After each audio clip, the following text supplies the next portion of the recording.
자, 이번 영상은 lookup이라는 함수에 대해서 해보도록 하겠습니다.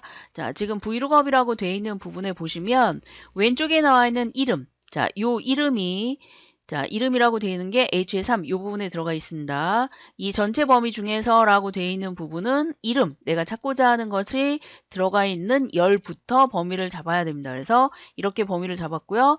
그 중에 부서라고 되어 있는 것이 몇 번째에 있냐면 첫 번째, 두 번째 열에 있어요. 그래서 열이라고 하는 이 부분 2라고 쓰고 그 다음에 이제 false라고 되어 있는 거는 정확하게 일치하는 값이기 때문에 김이름이라고 되어 있는 그 이름을 딱 찾아서 그것을 옆으로 가지고 오게 됩니다. 그래서 그거에 해당하는 실적이 세 번째에 있기 때문에 여기에서 쓸 때는 3이라고 쓰겠죠. 이런 식으로.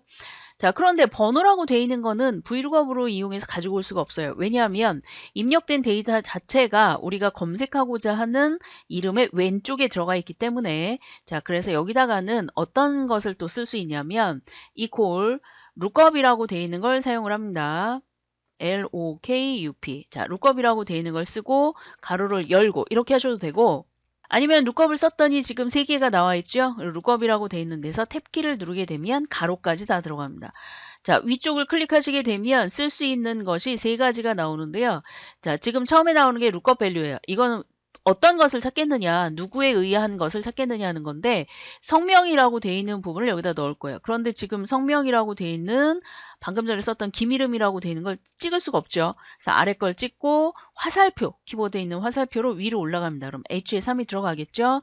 자, 그 다음에 컴마를 누르는 순간에 옆에 lookup 벡터라고 되어 있는 부분이 지나게 돼 있어요. 그래서 그 lookup 벡터라고 되어 있는 건 한 개 열 혹은 한 개 행 이렇게 잡는 거예요. 그래서 한 개 열 부분, 그러니까 이름들이 들어가 있는 애들, 그래서 이름들을 다 잡습니다.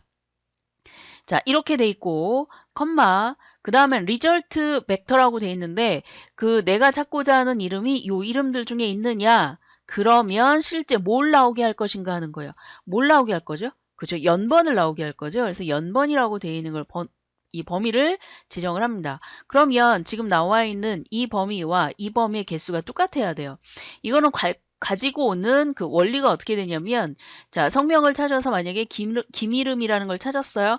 자, 김이름이 위에서부터 하나, 둘, 셋, 넷, 다섯 번째에 있기 때문에 똑같은 범위 중에서 하나, 둘, 셋, 넷, 다섯 번째에 있는 1이라고 되어 있는 것이 여기에 결과를 나타냅니다.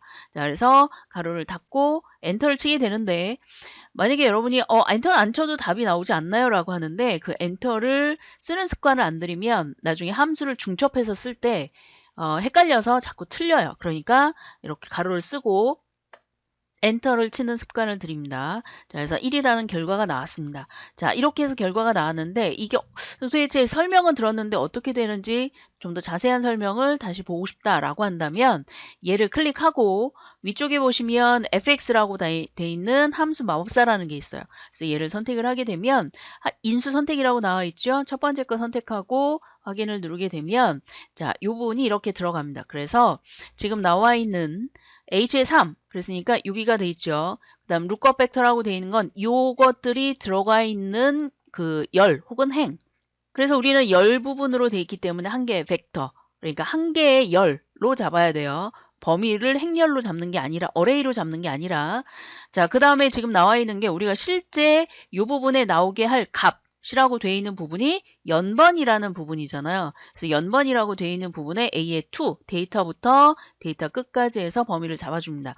자, 그래서 여기에 지금 클릭했을 때 나오는 여기 설명이 나와 있어요. 아래쪽에 lookup value는 어떤 것이다 라는 게 표시가 돼 있고 두 번째 해당하는 것이 벡터는 이러이러한 걸로 한 열로 이루어진 이렇게 표시가 돼 있죠. 자, 여기서 중요한 거는 한 열로라고 되어 있는 이 부분이 중요한 겁니다.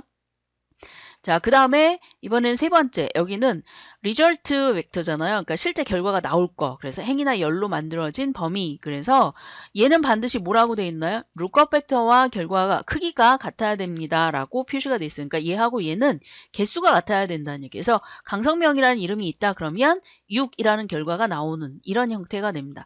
자, 이렇게 하고 확인을 누르면 결과가 나오죠. 자, 그런데 여기서는 특히 주의할 점이 뭐냐면 내가 찾고자 하는 것이 들어가 있는 데이터의 애들, 얘네들이죠. 자, 얘네들이 반드시 정렬이 돼 있어야 됩니다. 오름차 순으로. 그래야만 이게 제대로 된 결과를 나타낼 수가 있어요. 자, 지금 김이름이라고 되어 있는 사람이 가나다 순으로 쭉 나와서 김이름이라고 되어 있는 게 요 행에 있는 거잖아요. 그래서 1이라는 결과가 나왔는데, 자, 그렇다면 얘네가 정렬이 무너지면 어떻게 되느냐? 자, 요거를 우리는 보통 이렇게 입력은 안 하고 연번이라는 거를 순서적으로 나타내죠. 그래서 얘를 범위를 잡고 데이터에 정렬이라고 되어 있는 부분에 가서 얘를 연번으로 정렬을 한번 해볼 거예요. 그래서 연번으로 해주고 오름차순으로 합니다. 자, 그리고 확인을 눌렀더니 어떻게 되나요? 자, 지금 보시면 분명히 데이터가 바뀐 건 아니에요. 데이터가 바뀐 게 아니라 순서만 바뀌었어요. 그런데 연번의 순서로 바뀐 거지 이름의 순서가 아닙니다. 다시 얘기하면 이름은 지금 무작이에요. 정렬이 안 된 상태예요. 자, 그렇다면 김이름을 한번 찾아볼까요? 자, 김이름이라는 사람이 쭉 갔더니 김이름 첫 번째에 나와 있고 연번은 1번이잖아요. 그러니까 위치가 바뀐다고 해서 이 번호가 바뀔 건 아니잖아요. 그런데 2번으로 바뀌었어요. 그렇다는 얘기는 얘가 잘못 나온다는 얘기잖아요. 자, 중요한 점. 얘가 들어가 있는 이 부분에 데이터는 반드시 뭐가 돼 있어야 되냐면 오름차순으로 정렬이 돼 있어야 됩니다. 제일 중요한 부분이에요. 그래서 오름차순 정렬을 해놓고 사용을 해야 됩니다. 자, 그렇다면 이제 그거를 응용을 한번 해볼까요? 앞부분에 보면 자료라고 돼 있는 부분이 나와 있습니다. 그래서 지금 보면 데이터가 이렇게 돼 있고요.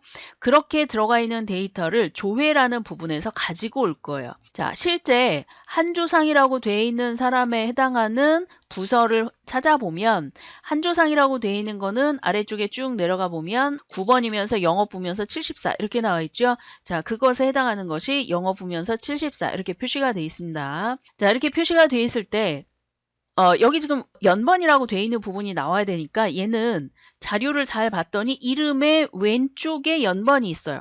자, 이름의 왼쪽에 연번이 있다는 얘기는 브이루업으로 쓸 수 없다는 얘기예요. 그래서 얘를 equal 자, 룩업이라고 되어 있는 걸 선택을 하고 그 다음에 이제 룩업 밸류 그랬으니까 우리가 찾고자 하는 게 이름에 따른이잖아요. 그래서 한조상 컴마 자, 그 다음에 시트가 넘어가면 그 시트를 그냥 클릭해주면 됩니다. 그래서 범위를 여기에 나와 있는 이름들 중에서 있느냐 이렇게 잡아야 되는 거죠. 컴마 그 다음에 실제 우리가 나와야 될 건 번호니까 연번이라고 되어 있는 범위를 잡아주고 가로를 닫고 뒤쪽으로 다시 갈 필요 없어요. 뒤쪽으로 가서 클릭하는 순간에 이 데이터가 바뀔 수도 있기 때문에 이 상태에서 그냥 엔터를 칩니다. 자, 그러면 9번이 나왔어요. 자, 한조상이 9번인지 한번 가서 볼까요? 자, 한조상이라고 되어 있는 사람을 봤더니 9번이 맞네요. 자, 이번에는 이름으로 정렬이 되어 있는 상태가 아니라 연번으로 정렬을 할 거예요. 그래서 연번으로 선택하고 확인을 누르게 되면 자, 보통 우리가 이런 상태에서 아래쪽에 더 추가적으로 데이터를 입력하게 되겠죠. 그러니까 이게 정상인 거예요, 사실은. 자, 이렇게 한 상태에서 확인을 해보겠습니다. 조회라고 되어 있는 부분에 한조상이 13번으로 바뀌었어요. 자, 원래는 9번이었었는데 자, 그래서 9번 한조상이라고 되어 있는 걸 찾아봤더니 얘가 번호가 바뀔 일은 없어요. 자, 지금 보면 13번에 해당하는 건 다른 이름이죠. 자, 그래서 이런 경우에 이제 가장 중요한 부분은 이름이 오름차순 정렬이 돼 있어야 된다는 점. 그래서 그러한 데이터를 취급하신다 그러면 룩업으로 그냥 사용을 하셔도 됩니다. 만약에 그게 아니고 난 연번으로 하는데 그 성명에 해당하는 부분들이 오름차순 정렬이 돼 있지 않은 데이터다 그랬을 경우에는 어떤 함수를 사용하냐면 인덱스하고 매치를 섞어서 사용을 합니다. 중첩 함수죠. 그래서 두 가지를 이용해서 앞쪽에 있는 연번이라고 되어 있는 데이터를 가지고 오기도 합니다. 자, 그런 경우는 인덱스 매치에 대한 영상을 참고를 해주시기 바랍니다. 자, 이번 영상은 여기까지 하겠습니다. 수고하셨습니다.